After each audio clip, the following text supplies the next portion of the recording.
Thank you. Good morning मुलांना.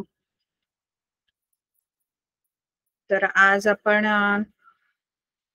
आपलं जे सेकंड लेसन आपण स्टार्ट केलेलं पायथागोरस थिअरम. पायथागोरस थिअरमचं आपण पुढे आपण घेणार आहोत. लास्ट टाइम आपण बघितलं की Pythagorean triplet, how to identify the Pythagorean triplet, हे आपण मागच्या वेळेला बघितलं होतं. पायथागोरियन ट्रिपलेट जे आहे त्याच्यामध्ये आपल्याला जर ओळखायचं असेल की the given triplet is a Pythagorean triplet or not, तर आपण काय करतो, जो त्याच्यामध्ये तुमच्या ट्रिपलेट मध्ये जो बिगेस्ट नंबर आहे त्याचा स्क्वेअर करायचा. आपण हे सॉल्व्ह केलेलं. त्यानंतर आपण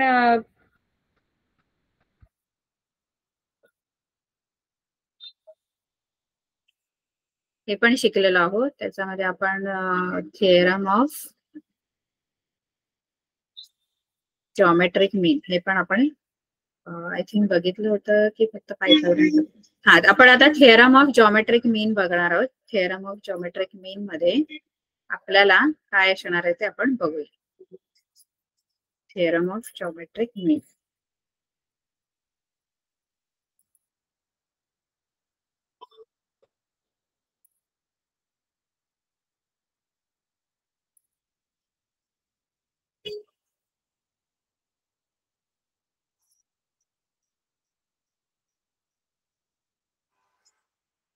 पायथागोरस थिअरम मध्ये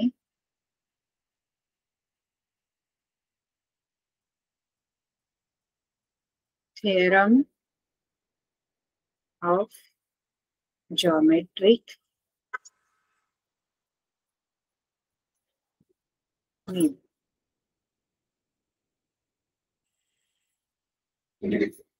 theorem of geometric mean.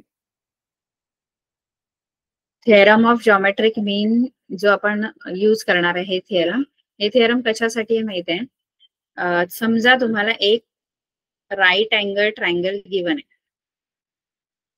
Right angle triangle, suppose this is a right angle triangle ABC. In triangle ABC, angle B is of 90 degree. Angle B 90 डिग्रीचा आहे आणि आपला B जर 90 डिग्री याचा आहे तर AC जो आहे तो हायपोटेनस आहे. ही जी सेगमेंट आहे AC, जी 90 डिग्रीच्या बरोबर अपोजिट असते.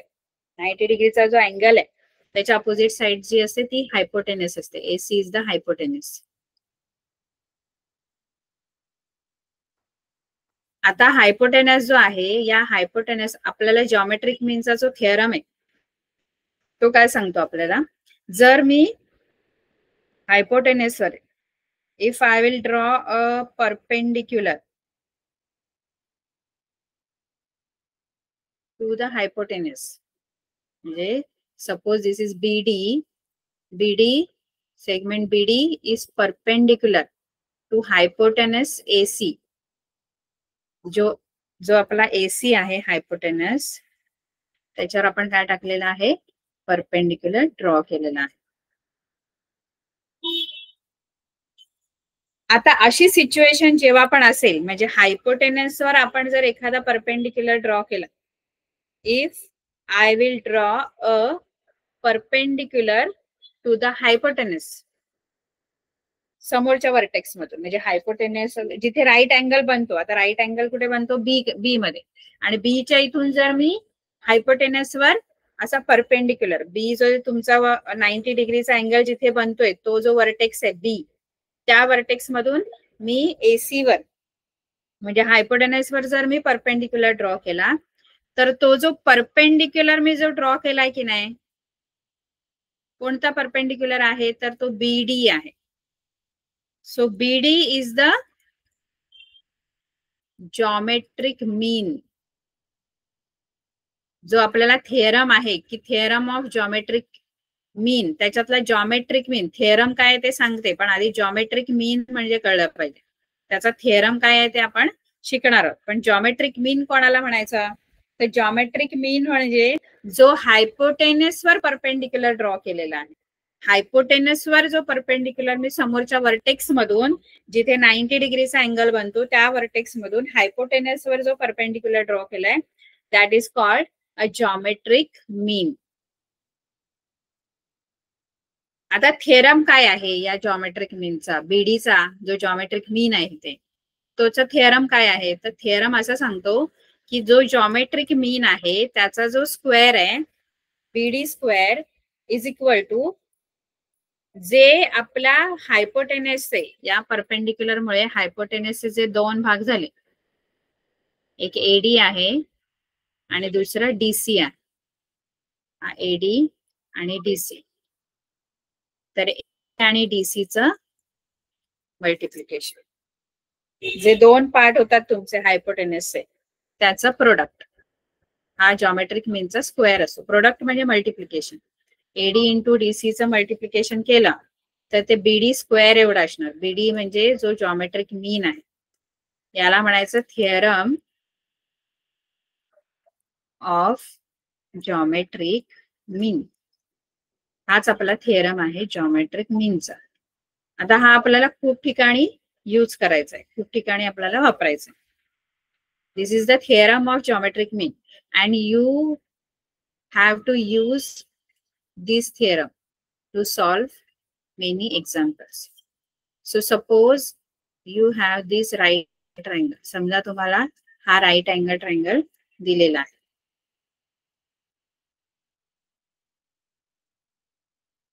PQR. PQR.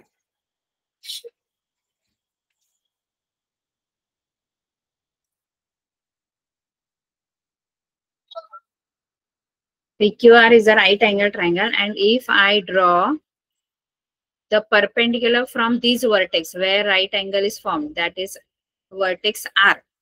Vertex R मधून मी जर PQ हायपोटेनस आहे इथे, आपल्या ट्रायंगलचा हायपोटेनस PQ आहे आता सध्या या डायग्राम मध्ये, कारण जो हायपोटेनस असतो तो 90 डिग्रीच्या समोरचा जो सेगमेंट आहे किंवा लाईन आहे किंवा साइड आहे ट्रायंगलची ती hypotenuse. PQ is the hypotenuse in triangle PQR. Angle R is 90 degree. R is of 90 degree. Angle R 90 degrees है. If angle R is 90 degree, then PQ is the hypotenuse. PQ hypotenuse है. PQ is the hypotenuse.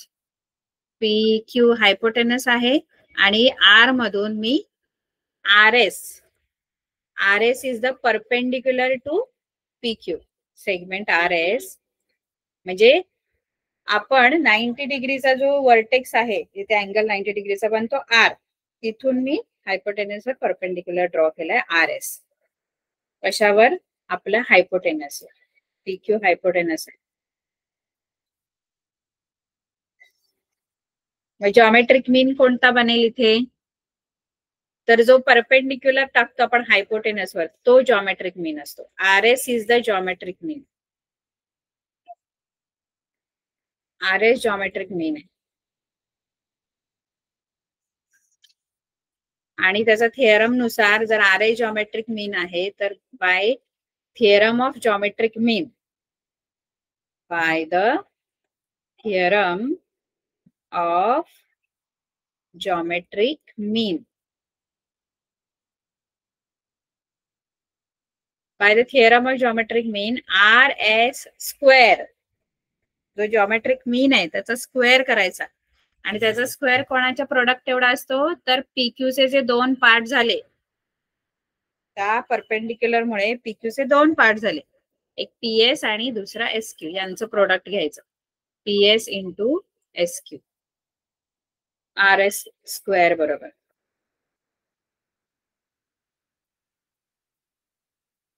असं आपल्याला geometric मीनचा theorem बनतो. आता याच्यावरून आपल्याला काही sums आहेत ते आपण सॉल्व्ह करूया. इथे आपल्याला सेकंड जो क्वेश्चन आहे याच्यामध्ये आपल्याला हा राईट अँगल ट्रायंगल दिलेला आहे. Triangle MNP is the right angle triangle.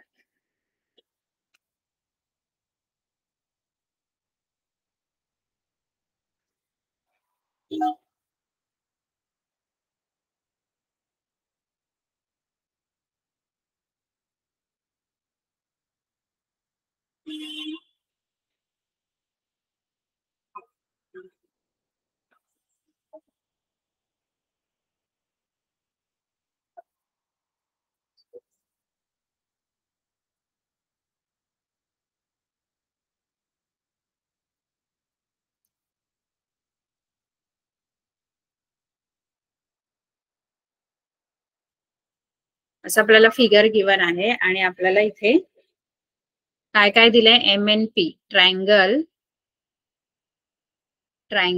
MNP is the right angle triangle किंवा in triangle MNP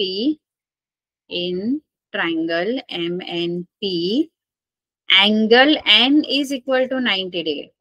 Angle N is of 90 degree. आणि जर इथे अँगल आणखी काय काय दिले बघा याच्यामध्ये आपल्याला आणि काय फाइंड आउट करायचं ते आपण बघू. MNP म्हणजेच N 90 डिग्रीचा दिलेला आहे. MNP अँगल MNP म्हणजे N च्या इथे 90 डिग्रीचा अँगल बनतो. Segment NQ is perpendicular to segment MP आणि NQ 9 दिलाय, QP 4 दिलेला आहे.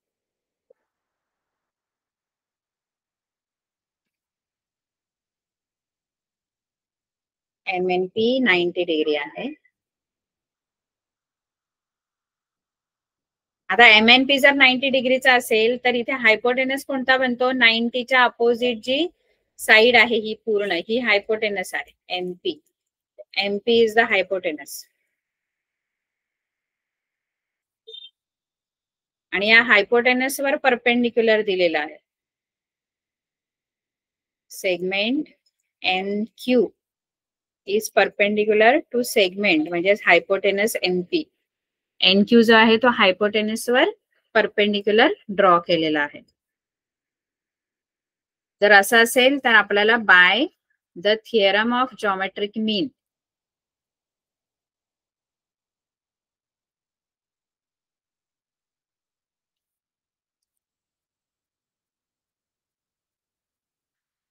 जॉमेट्रिक मीनचा जो थिअरम आहे त्यानुसार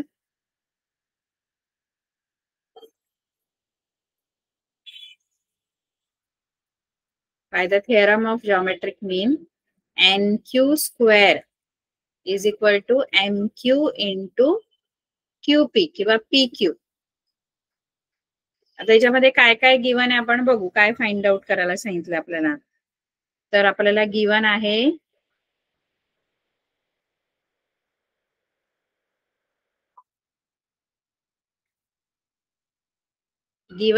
MQ 9 आहे आणि QP 4 दिलेला आहे आणि NQ फाइंड आउट करायचं आहे.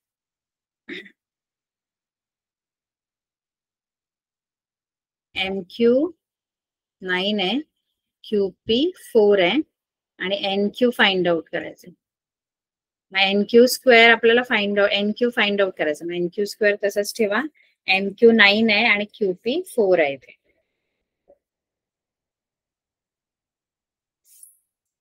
Therefore NQ square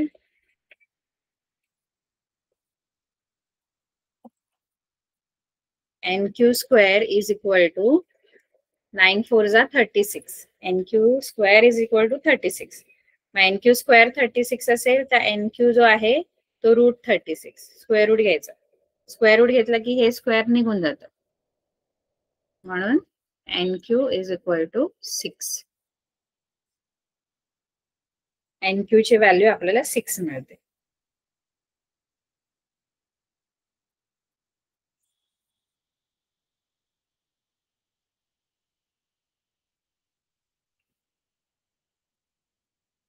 सेम आपल्याला सेकंड आपण तसंच आहे, बघू आपण काय.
तर याच्यामध्ये आपल्याला काय काय गिवन आहे हे डायग्राम दिलेले आहे आपल्याला.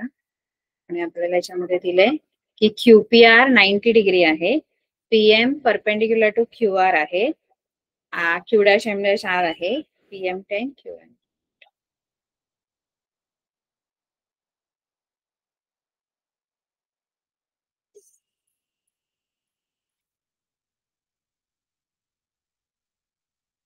Angle QPR is equal to 90 degree. QPR 90 degree आहे. त्यानंतर दिलंय segment PM is perpendicular to segment QR. PM10 आहे, QM8 आहे.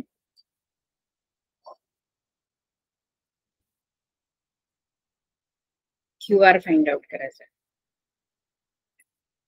QR किती आहे? आता हे जे डायग्राम आहे या डायग्राम मध्ये हा 90 डिग्रीचा अँगल आहे. QPR. QPR is of 90 degree. आणि हा जर 90 डिग्रीचा अँगल असेल तर QR जो आहे तो 90 डिग्रीच्या समोरची जी साइड आहे ट्रायंगलची ती हायपोटेनस असते. QR हायपोटेनस आहे. In triangle PQR angle QPR is of 90 degree. Therefore, QR, segment QR is hypotenuse. आपला हायपोटेनस होईल. कारण 90 डिग्रीच्या बरोबर अपोजिट साइड आहे. 90 डिग्रीच्या अपोजिट साइड जी असते ती हायपोटेनस असते. आता या हायपोटेनस वर काय केलेलं आहे? या हायपोटेनस वर आपण टाकलेला आहे परपेंडिक्युलर. तो पण P मधून जिथे 90 डिग्रीचा अँगल बनतो. आणि segment PM is perpendicular to segment QR. हे गिवन आहे तुम्हाला. म्हणजे आपण काय केलंय? हायपोटेनस वर परपेंडिक्युलर टाकलंय. मग हायपोटेनस QR आहे त्याच्यावर परपेंडिक्युलर PM टाकलेलं आहे. मग PM जो आहे तुमचा तो तुमचा जॉमेट्रिक मीन आहे. PM is the geometric mean.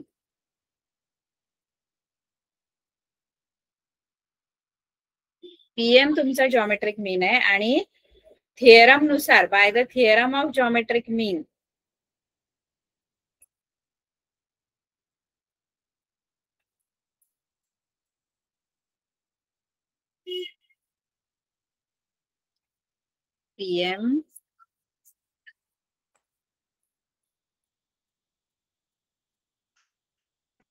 PM is the geometric mean, and therefore by theorem of geometric mean, geometric mean च्या theorem नुसार PM square is equal to QM into MR. कारण आपण थिअरम कसा वापरतो? जो geometric mean आहे त्याचा square करतो. जॉमेट्रिक मीन कोणता आहे? हा PM जो आहे हा परपेंडिक्युलर आहे ना हायपोटेनस वर. हा परपेंडिक्युलर ड्रॉ केला. हायपोटेनस वर जो परपेंडिक्युलर असतो, आता मगाशी आकृती अशी होती, असा डायग्राम होता, त्यामुळे तुमचा हायपोटेनस असा होता, त्याच्यावर परपेंडिक्युलर ड्रॉ केला होता. आता तुमची आकृती अशी आहे, तुमचा जो परपेंडिक्युलर आहे तो असा आहे ना, हायपोटेनस खाली आहे तुमचा, परपेंडिक्युलर तुमचा तो 90 डिग्रीच्या याच्यातून येणार. मग by the theorem of geometric mean, जो जॉमेट्रिक मीन आहे त्याचा स्क्वेअर करायचा. PM square is equal to QM into MR. आता QM PM दिलेला आहे 10 आणि QM 8 दिलेला आहे आणि QR शोधायचं. PM इज 10 स्क्वेअर, 10 दिलेला आहे PM आणि QM 8 दिलाय. आपल्याला QR फाइंड आउट करायचंय. पण QR शोधायचंय तर आधी MR शोधावा लागेल. कारण QR जो आहे तो दोघांनी बनलेला आहे. कारण तुम्हाला बिटवीननेस पण दिलेला आहे Q', M'. Q', M', म्हणजे काय? तर QM आणि MR ची बेरीज केली, आपण 9वी मध्ये शिकलोय. QM आणि MR ची बेरीज केली तर आपल्याला क्यू आर मिळतो. कारण बघा ना, क्यू एम आणि एम आर मिळवला तर हा पूर्ण क्यू आर मिळतो, पूर्ण क्यू आर. क्यू एम आणि एम आर शोधा. क्यू एम तर माहित आहे, फक्त एम आर शोधा. मग त्यांची सम केली की तुम्हाला क्यू आर मिळतो. मग मला थेरम नुसार क्यू आर नाही मिळणार डायरेक्ट. थेरम नुसार मला एम आर मिळेल आधी. क्यू आर नंतर शोधायचा बिटवीननेस वापरून. कारण क्यू आर फॉर्म्युला मध्ये येत नाही. क्यू आर चे दोन पार्ट येतात, क्यू एम आणि एम आर. 10चा स्क्वेअर म्हणजे 10 into 10 is equal to 8 into M R. आता एम आर इथेच ठेवायचा, 8 इथे मल्टिप्लाय आहे, इकडे जाऊन डिवाइड होणार. 2 ने डिवाइड होतं. 2 4 जा 8, 2 5 जा 10, 2 2 जा 4, 2 5 जा 10. म्हणजे एम आर जो आहे तुमचा तो 25/2 आला. एम आर जो आहे तो 12.5 आला. 2 ने जर तुम्ही 25 ला डिवाइड केलं तर पॉइंट मध्ये आन्सर येणार, कारण 25 डिव्हिजिबल नाहीये 2 ने. एम आर जो आहे तो 12.5 आलेला आहे. एम आर काढल्यानंतर आपल्याला एम आर नकोय, क्यू आर पाहिजे. मग आपण काय करायचं, Q dash M dash R हे बिटवीननेस वापरायचं. बिटवीननेसचा अर्थ Q M plus M R, Q M plus M R is equal to Q R. Betweenness म्हणजे ते स्ट्रेट लाईन मध्ये आहेत ना, तिन्ही पण जे पॉइंट्स आहेत ते स्ट्रेट लाईन मध्ये आहेत, क्यू आणि एम आणि R. Q dash M dash R याचा अर्थ होतो की ते कोलिनियर आहेत. कोलिनियर म्हणजे एका स्ट्रेट लाईन मध्ये. स्ट्रेट लाईन मध्ये जर पॉइंट्स असेल तर आपल्याला एक फॉर्म्युला बनतो बिटवीननेस वर. तो हा फॉर्म्युला आहे बिटवीननेसचा. क्यू एम आणि एम आर ची सम केली तर आपल्याला मिळतो क्यू आर. क्यू एम 8 आहे. एम आर जो आता आपल्याला मिळाला तो आहे 12.5 आणि is equal to Q R. 8 आणि 12.5 ची सम करायची तर 12.5 ला पॉइंट आहे पण 8 ला नाही. मग तो इथे पॉइंट घेऊन 0 घ्यायचा, कारण पॉइंटच्या खाली पॉइंट आला पाहिजे ऍडिशन किंवा सबट्रॅक्शन करता. आता इथे 5 इथे, 12चा 2 इथे आणि 1 इथं. 10 2 म्हणजे आला 20.5. हा तुमचा आला क्यू आर.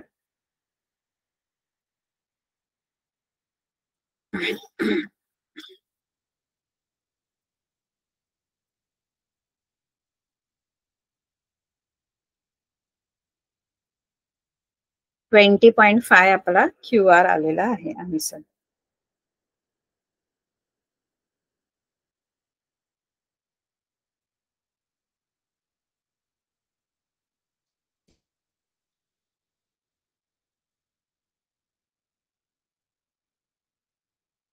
आता आणखी 2 थेरम आहेत आपल्याला, ते पण आपल्याला माहिती पाहिजे, ते आपण शिकूया. आणि मग त्याच्यावर आधारलेली तुम्हाला सम्स आहेत बेस्ड ऑन दॅट थिअरम्स.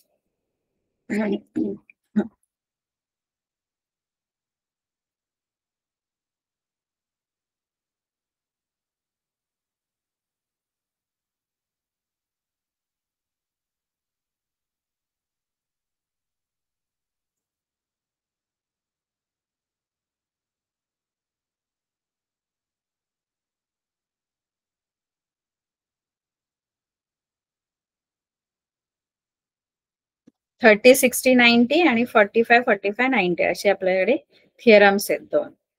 त्याच्यावर बेस तुमचे सम्स असतात काही. ते दिलेच नाही वाटतं थिअरम, कारण लास्ट इयर आपण शिकलेलो आहे ते थिअरम. आता फक्त तुम्हाला ते रिव्हिजन आहे.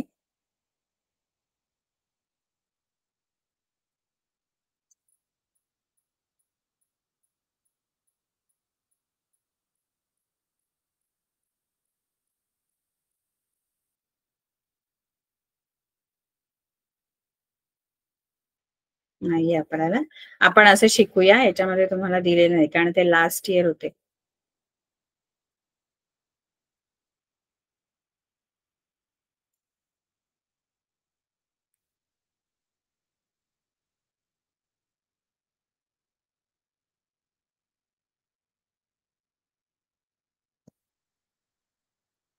पहिला जो थेरम आपल्याला शिकायचा आहे इथे आता नवीन, तो आहे 30, 60 अँड 90 डिग्री थेरम.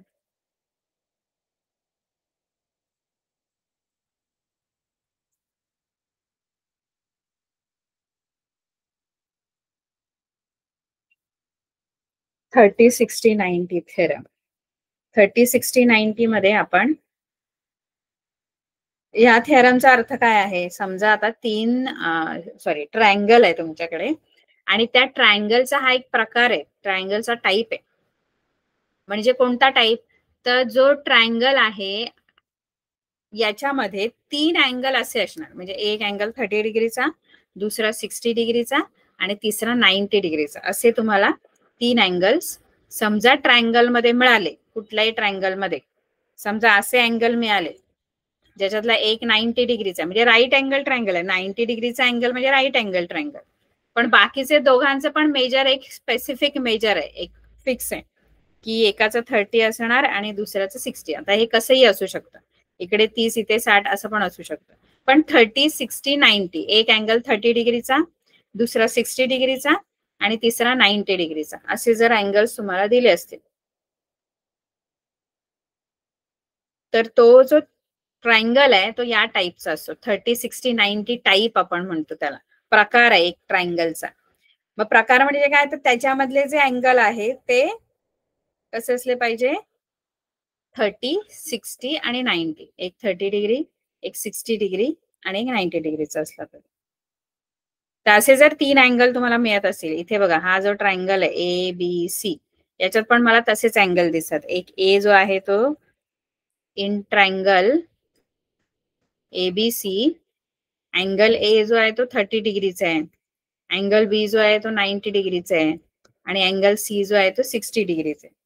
म्हणजे याच्यातले तिन्ही अँगल जे आहेत, आता तुमचे इकडे तिकडे होऊ शकतं, असं नाही की अँगल ए नावं पण वेगळी असू शकतात, पण तिघांचे मेजर असे असले पाहिजेत. 30, एकाचं 30, दुसऱ्याचं 60 आणि तिसऱ्याचं 90. असं जर आपल्याला ट्रायंगल मिळाला तर तर काय असतं या ट्रायंगल मध्ये, तर या ट्रायंगल मध्ये एक थिअरम बनतं आणि ते थिअरम आपल्याला काय सांगतं,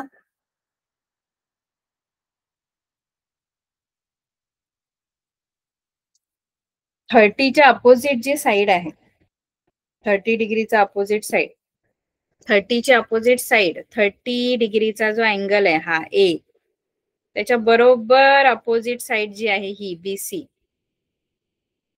ही 30च्या अपोजिट साइड आहे.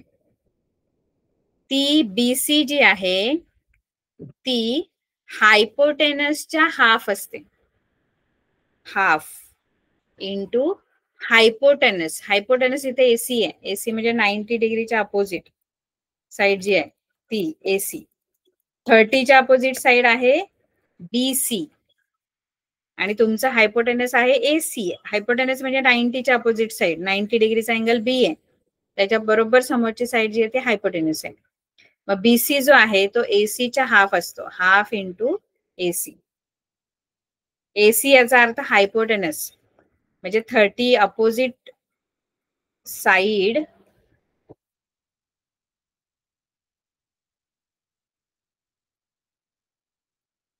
Side opposite to 30 degree. 30 डिग्रीच्या अपोजिट जी साइड आहे ती कशी असते, हाफ ऑफ हायपोटेनस. हायपोटेनसच्या हाफ असते, असं लक्षात ठेवायचं. हाफ ऑफ हायपोटेनस कुठली, 30च्या अपोजिट साइड. 30च्या अपोजिट साइड इथे बीसी होती, बीसी जी आहे ती एसीच्या हाफ असणार.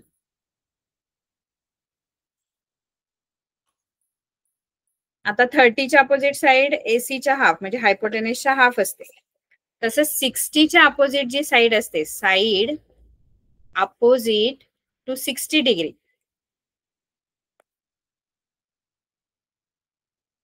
60 डिग्रीच्या अपोजिट जी साइड आहे ती √3/2 इंटू हायपोटेनस असते. म्हणजे हायपोटेनसच्या √3/2 टाइम्स असते. Side opposite to 60 degree is equal to √3/2 into hypotenuse. मग आता इथे 60च्या अपोजिट साइड कोणती दिसते तुम्हाला या डायग्राम मध्ये? या डायग्राम मध्ये आपल्याला 60च्या बरोबर अपोजिट साइड, 60 डिग्रीचा अँगल हा आहे, त्याच्या बरोबर अपोजिट साइड जी आहे ती AB आहे. ही मग ही AB जी आहे ती हाफ असते. सॉरी, ही AB जी आहे ती हायपोटेन्स, कारण ती 60च्या अपोजिट आहे ना. 60च्या अपोजिट साइड जी आहे ती √3/2 इंटू हायपोटेन्स. म्हणजे तुमची जी AB आहे ती AB जी आहे ती √3/2 इंटू हायपोटेन्स AC, √3/2 टाइम्स असते हायपोटेन्स. हा आहे आपला 30, 60 आणि 90चा थिअरम. 30, 60, 90 की 30, 60, 90च्या ट्रायंगल मध्ये 30च्या अपोजिट जी साइड आहे ती हायपोटेन्सच्या हाफ असते आणि 60 डिग्रीच्या अपोजिट जी साइड आहे ती हायपोटेन्सच्या √3/2 टाइम्स असते. √3/2 टाइम्स 60च्या अपोजिट साइड. आता याच्यावर बेस्ड आपल्याला एक सम आहे ते बघू आपण.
जी तुम्हाला डायग्राम दिलेला आहे याच्यावरून तुम्हाला फाइंड आउट करायचं आहे हे सगळे इन्फॉर्मेशन बघायची डायग्राम मधली, आणि तुम्हाला फाइंड आउट करायचं आहे RP अँड PS. RP ची व्हॅल्यू शोधायची आणि PS.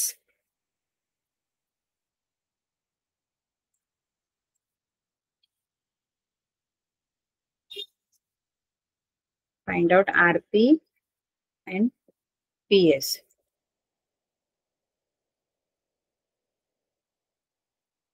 आता हा जो ट्रायंगल आहे या ट्रायंगल मध्ये तुम्हाला काहीतरी दिसते का बघा. हा जो ट्रायंगल PSR आहे, इन ट्रायंगल PSR, हा जो अँगल आहे S अँगल, हा 90 डिग्रीचा दिलेला आहे अँगल PSR. जो ट्रायंगल PSR आहे त्याच्यामध्ये जो अँगल आहे S लिहिलं तरी चालेल किंवा 3 लेटर मध्ये लिहायचंय, तर PSR तो 90 डिग्रीचा आहे ना. आता PSR 90 डिग्रीचा आहे आणि हा एक दुसरा पण अँगल दिलेला आहे 30 डिग्रीचा, अँगल SPR 30 डिग्री. मग जर एक 90 आहे दुसरा 30 आहे तर तिसऱ्याचं जर मेजर काढायचंय याचं आरचं, इथे पाहिजे तर एक लेटर मध्ये नाव लिहिलं तरी चालेल, आपण एक लेटर मध्ये लिहूया म्हणजे ते आणखी सोपं होईल. अँगल S 90 डिग्रीचा आहे, अँगल P 30 डिग्रीचा आहे. अँगल R जर पाहिजे तुम्हाला तर R जो आहे तो तिघांची जी सम आहे ती 180 असते. ट्रायंगलच्या तिसऱ्या अँगलचं मेजर जर काढायचंय, दोन अँगलचं दिलेलं आहे मेजर, कुठेही तुम्हाला ट्रायंगल मध्ये, कोणत्याही ट्रायंगल मध्ये दोन अँगलचं मेजर दिले आणि तिसऱ्या अँगलचं मेजर फाइंड आउट करायचंय, तर आपण काय करतो, तर आपण तिन्ही अँगलची जी सम आहे ती 180 असते ट्रायंगल मध्ये. In triangle PSR angle P plus angle R plus S is equal to 180. Angle P 30 आहे, अँगल R आपल्याला नाही माहित आहे, दिला नाहीये त्यांनी, फाइंड आउट करायचंय. आणि अँगल S जो आहे तो 90 डिग्रीचा आहे, इज इक्वल टू 180. आता इकडे या बाजूला हे 30 प्लस 90 120 होतात. 120 प्लस अँगल आर आणि इकडे 180. आता 120 जो आहे तो तिकडे जाईल. हा 120 इकडे ट्रान्सफर होईल. तो मायनस होणार तिकडे गेला. इकडे अँगल आर ठेवायचा is equal to 180 minus 120. Angle R किती येणार 60 डिग्री. मग अँगल आरचं मेजर आलं 60 डिग्री आरचं. मग हा ट्रायंगल कसा आहे बघा. हा ट्रायंगल या प्रकारचा आहे का 30 60 90चा जो मगाशी आपण बघितला आहे 30 60 90चाच. कारण एक अँगल 30चा आहे याच्यामध्ये. पी जो आहे तो 30 डिग्रीचा आहे. आर जो आहे तो 60चा आहे आणि एस जो आहे तो 90चा आहे. मग आपण थिअरम वापरू शकतो कारण हा जो ट्रायंगल आहे तो 30 60 90चा आहे. 30 60 90चा ट्रायंगल असेल तर 30 60 90चा थिअरम आपण वापरू शकतो. In triangle PSR angle P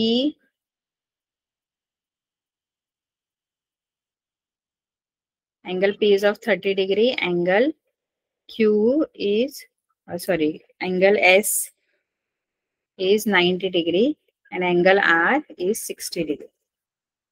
Therefore triangle जो आहे PSR is 30 60 90 triangle है जो PSR है. Triangle PSR is 30 60 90 triangle.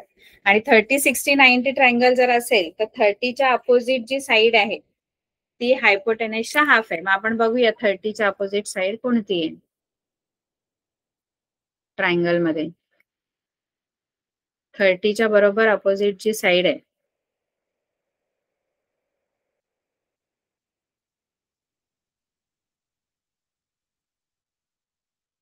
30 डिग्रीचा हा जो अँगल आहे त्याच्या बरोबर हा 30 डिग्रीचा अँगल आहे त्याच्या बरोबर समोरची ही साइड आहे SR. SR ही हायपोटेनसच्या हाफ असणार. हायपोटेनस म्हणजे 90च्या अपोजिट जी साइड आहे ही आहे PR हायपोटेनस आहे. मग SR जी आहे ती PR च्या हाफ असणार कारण SR जी आहे ती 30च्या अपोजिट आहे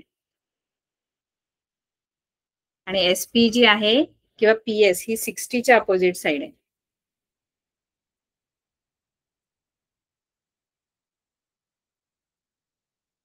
Therefore SR जी आहे ती 30च्या अपोजिट साइड आहे. मग 30च्या अपोजिट जी साइड असते ती हायपोटेनस PR आहे ना.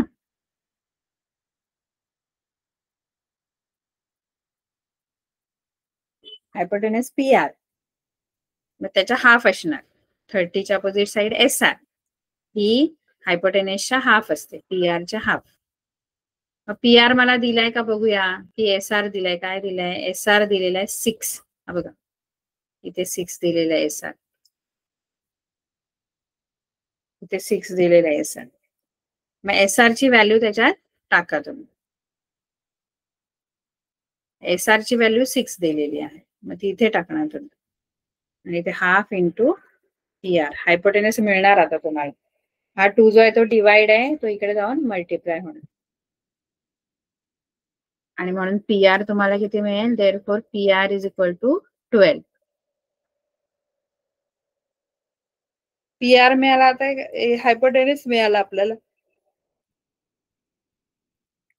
हायपोटेनस दिला नव्हता. हायपोटेनस फाइंड आउट केला आपल्याला. 30च्या अपोजिट साइड दिली होती SR.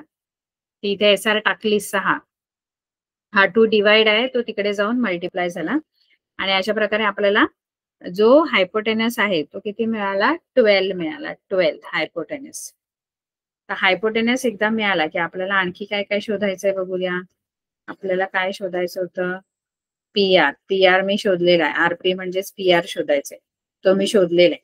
आता मला PS शोधायचंय. PS कुठली आहे. PS ची आहे ती 60च्या अपोजिट साइड आहे PS.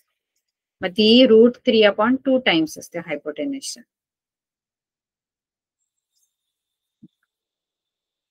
PS is equal to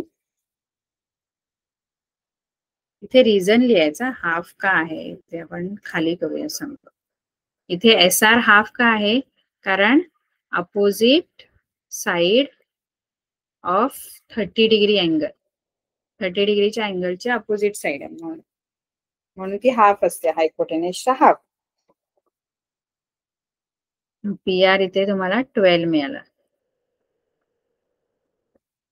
आता जी 60च्या अपोजिट आहे तिचं नाव आहे पीएस. पीएस कसं येणार? पीएस जी आहे ती 60च्या अपोजिट साइड आहे.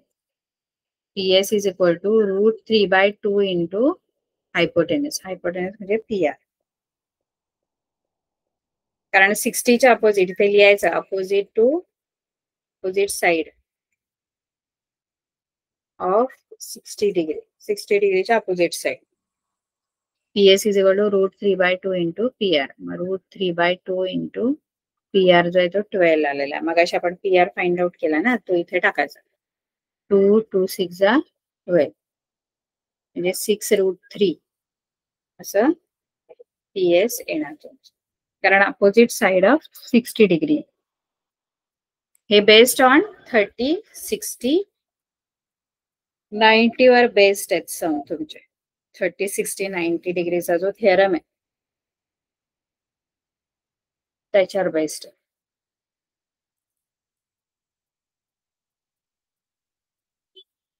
आता आणखी एक थेरम आहे तुम्हाला जो लास्ट इयर होता, पण त्याच्यावर पण सम आपल्याला आता सॉल्व्ह करायला आहे.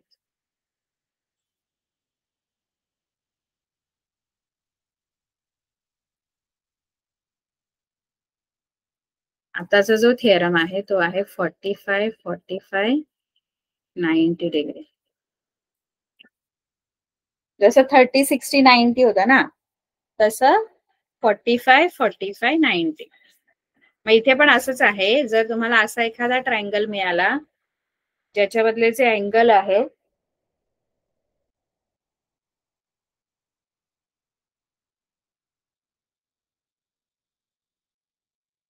ते 45, 45, 90 डिग्रीचे आहेत. 3 अँगल. म्हणजे एक अँगल 45, दुसरा पण 45 आणि तिसरा 90 डिग्रीचा. समजा तुम्हाला एक ट्रायंगल आहे,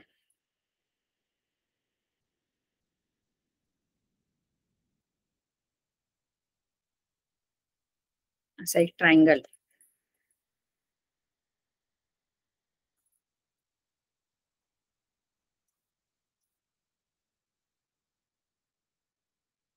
आता हा जो ट्रायंगल आहे याच्यामध्ये राईट अँगल ट्रायंगलच आहे. आपण याच्यामध्ये तुम्हाला, कारण 90 डिग्री आहे ना, 90 डिग्रीचा अँगल, जर एक अँगल 90 डिग्रीचा असेल तर तो राईट अँगल ट्रायंगलच असतो. मगाशी पण 30, 60, 90 होता, म्हणजे तो पण राईट अँगल ट्रायंगलच होता. फक्त एक अँगल तर 90 डिग्रीचा असणार कारण तो राईट अँगल ट्रायंगल, आणि दुसरे जे दोन अँगल आहेत ते 30 आणि 60. आता इथे हा पण राईट अँगल ट्रायंगलच आहे. हा जो टाईप आहे 45, 45, 90 मध्ये एक अँगल 90चा आणि दुसरे दोन जे आहेत, म्हणजे हा एक एम जो आहे 90चा आहे, तर हे जे दोन आहेत ना, एल आणि एन, ते 45, 45 आहेत. 45, 45, 90 म्हणजे दोन अँगल सेम आहेत, इक्वल आहेत. 45, 45 आणि तिसरा 90. अशा प्रकारचा हा राईट अँगल ट्रायंगल आहे, वेगळ्या प्रकारचा. तर इथे काय होतं माहित आहे, ज्या पण इथे हायपोटेनस कोणता आहे तर एल एन आहे. एल एन जो 90 डिग्रीच्या बरोबर अपोजिट येतो, तो एल एन. इथे एल एन काय आहे? L N is the hypotenuse.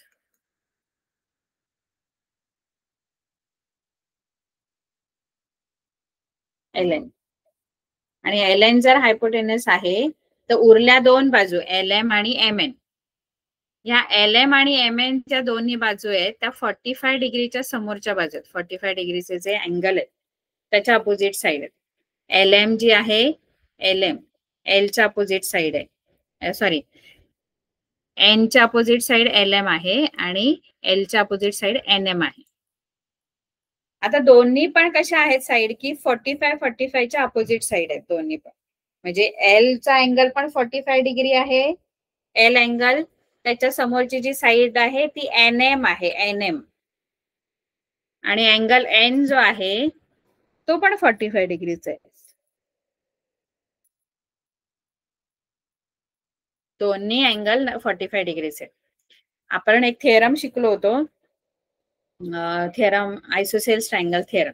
म्हणजे जर ट्रायंगल मध्ये दोन अँगल कॉन्ग्रुएंट आहेत, दोन अँगल इक्वल आहेत, तर त्याच्या अपोजिट साइड पण इक्वल असतं. कोणत्याही ट्रायंगल मध्ये, दोन ट्रायंगल नाही, एकच ट्रायंगल, कोणत्याही एका ट्रायंगल मध्ये दोन अँगल कॉन्ग्रुएंट असतील. आता इथे दोन अँगल कॉन्ग्रुएंट आहेत. कॉन्ग्रुएंट म्हणजे सेम मेजरचे. अँगल एल आणि अँगल एन दोन्ही पण 45 डिग्रीचे. जर L am sorry angle L आणि अँगल एन जर 45 डिग्रीचे असतील, तर त्याच्या बरोबर अपोजिट साइड ज्या असतात, म्हणजे एन एम आणि एनच्या अपोजिट, एलच्या अपोजिट जे इक्वल अँगल आहेत 45 त्यांच्या अपोजिट साइड, मग या एलच्या अपोजिट साइड येणार एन एम आणि या एनच्या अपोजिट येणार एल एम. हे दोन्ही इक्वल असणार, कॉन्ग्रुएंट असणार, सेम एन एम आणि एल एम. मग त्या कशा असणार दोन्ही इक्वल? तर त्या 1/√2 टाइम्स ऑफ हायपोटेनस. आता इथे हायपोटेनस कोणता लिहिलाय आपण, जो 90 डिग्रीच्या अपोजिट असतो, म्हणजे एल एन, त्याच्या 1/√2 टाइम्स असतं दोन्ही साइड 45च्या अपोजिट. कारण ते दोन्ही इक्वल असणार. कारण का? कारण 45 डिग्रीचे अँगल आहेत ना, अँगल इक्वल आहेत, तर दोन अँगल जर इक्वल आहेत तर त्याच्या समोरच्या साइड्स पण इक्वल असतात, कॉन्ग्रुएंट असतात.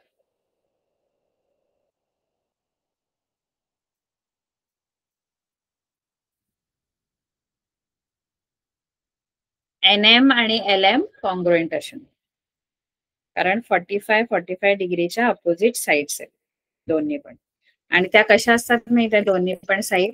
त्या दोन्ही पण साइड हायपोटेनसच्या 1/√2 टाइम्स असतात. मगाशी पण आपण तसंच बघितलं, पण मगाशी आपण 30च्या अपोजिट साइड ही हाफ असते आणि 60च्या अपोजिट साइड ही √3/2 टाइम्स असते. आता ही जी आहे 45च्या समोरच्या दोन्ही पण साइड्स, म्हणजे एन एम आणि एल एम या दोन्ही पण ज्या आहेत त्या 1/√2 इंटू हायपोटेनस एल एन, हायपोटेनसच्या 1/√2 टाइम्स असतात. आता याच्यावरून पण आपल्याला एक सम दिलेला आहे त्यांनी सॉल्व्ह करायला, तो आपण सॉल्व्ह करूया.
बघा इथे तुम्हाला ऍक्टिव्हिटी दिलेली आहे, पण इथे थिअरम तोच आपण यूज करणार आहे.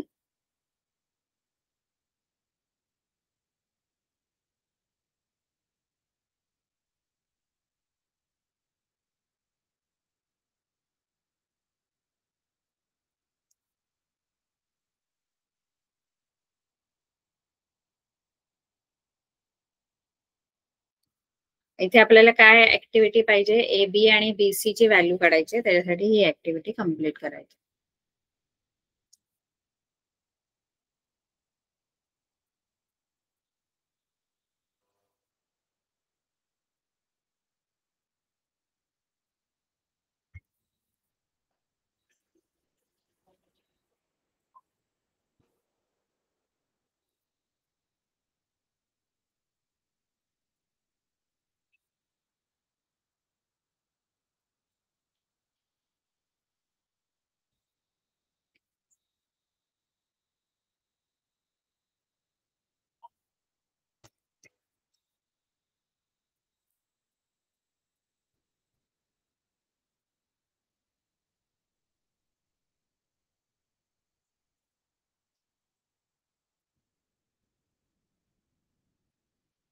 तर इथे आपल्याला ऍक्टिव्हिटी कम्प्लीट करायची. आता इथे अँगल कसे दिले बघा. आता इथे तुम्हाला एक आयडिया दिलेली आहे, म्हणजे एक ट्रिक दिलेली आहे, किंवा एक तुम्हाला कन्फ्युजन, ट्रिक नाही म्हणताय ना, पण तुम्हाला मुद्दाम कन्फ्युज केलं त्यांनी, म्हणजे आपल्याला कळणार नाही की नक्की कोणतं थेरम इथे वापरायचं. तर इथे काय केलं त्यांनी बघा, इथे हा राईट अँगल ट्रायंगल आहे, 90 डिग्रीचा अँगल, बी हा 90 डिग्रीचा अँगल आहे, आणि एसी हायपोटेनस आहे 90च्या अपोजिट साइड. एसी हायपोटेनस आहे, आणि हायपोटेनस एसी दिलेला आहे, व्हॅल्यू एसी ची √8 दिलेली. आता √8 दिली आहे, तर तिथे तुम्हाला ए बी आणि बीसी फाइंड आउट करायचंय. ए बी आणि बीसी फाइंड आउट करायचं. तर ए बी आणि बीसी कॉन्ग्रुएंट दिले बघा, ए बी आणि बीसी सेम दिलेले. का ए बी आणि बीसी सेम आहे?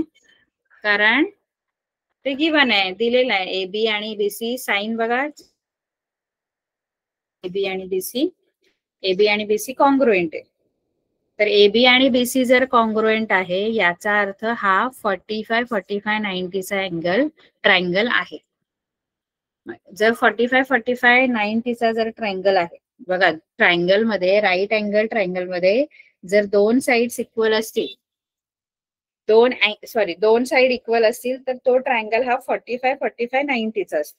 म्हणजे काय, आता इथे ए बी आणि बीसी कॉन्ग्रुएंट दिलेले बघा, सेम दिलेले, याचा अर्थ त्याच्या अपोजिट अँगल हे पण सेम असणार दोन्ही पण.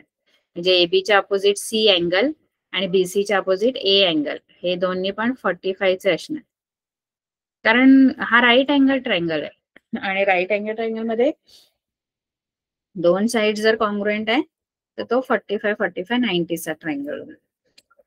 मग ए बी जो आहे तो हायपोटेनस, सॉरी एसी हायपोटेनस आहे इथे, आणि एसी ची व्हॅल्यू दिलेली आहे, आणि 45 45 90चा ट्रायंगल बनतो.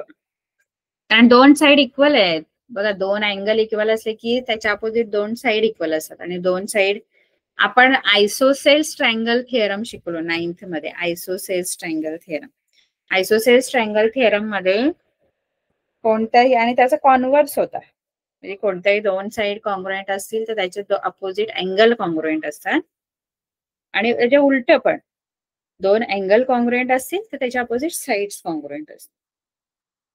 मग इथे आता दोन साइड कॉन्ग्रुएंट दिलं, त्याचा अर्थ त्याच्या अपोजिट अँगल पण कॉन्ग्रुएंट असणार. मग ते अँगल कुठले असू शकतात, तर जर तो राईट अँगल ट्रायंगल आहे तर 45 45 चे असणार. मग A B is equal to B C, हे गिवन, इथे गिवन लिहायचं.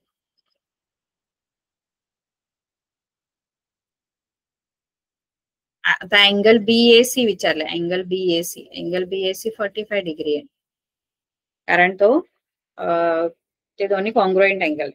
जर तो 45 45 90चा ट्रायंगल होतो, तर ह्या दोन्ही साइड ज्या इक्वल आहेत, ए बी आणि बीसी, या 1/√2 टाइम्स ऑफ एसी असणार. आपण बघितलं की 45 45 90चा जो थेरम आहे त्याच्यामध्ये 1/√2 times of AC.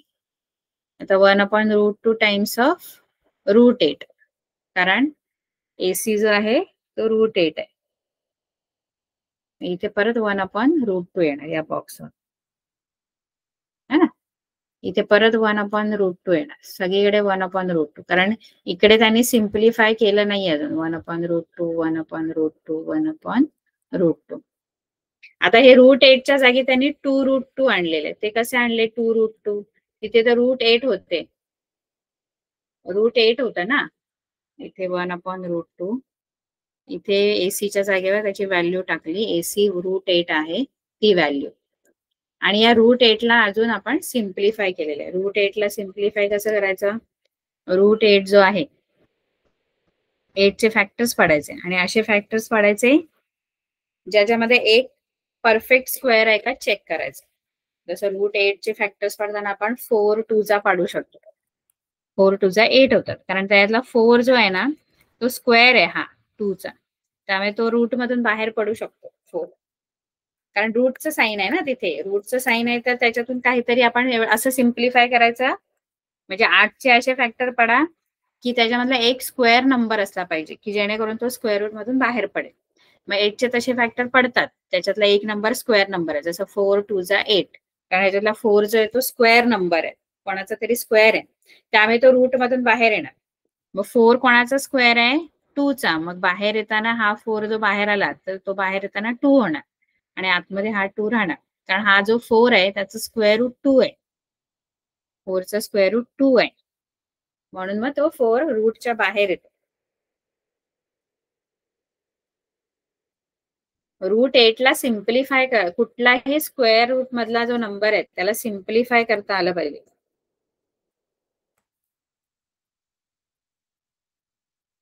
Route 8 is equal to root 4 into 2. 4 2 जा 8च होतात, हे 8च आहे, 8चेच फॅक्टर पाडलेत हे. पण कसे फॅक्टर पाडले?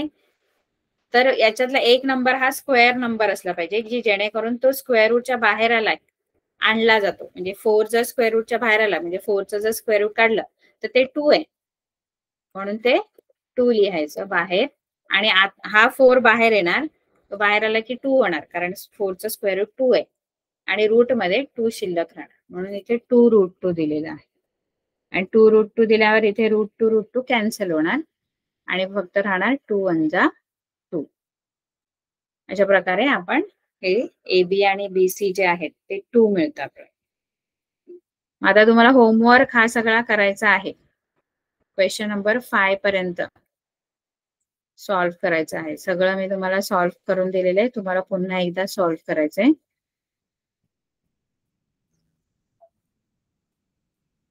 आपलं प्रॅक्टिस सेट 2.1 मध्ये होमवर्क तुमचा असणार आहे.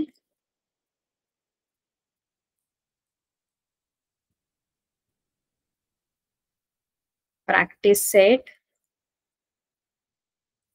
2.1 solve question 1 to question 5. Question 1 to question 5 solve करें. ठीक है, okay, goodbye, have a nice day. Thank you ma'am.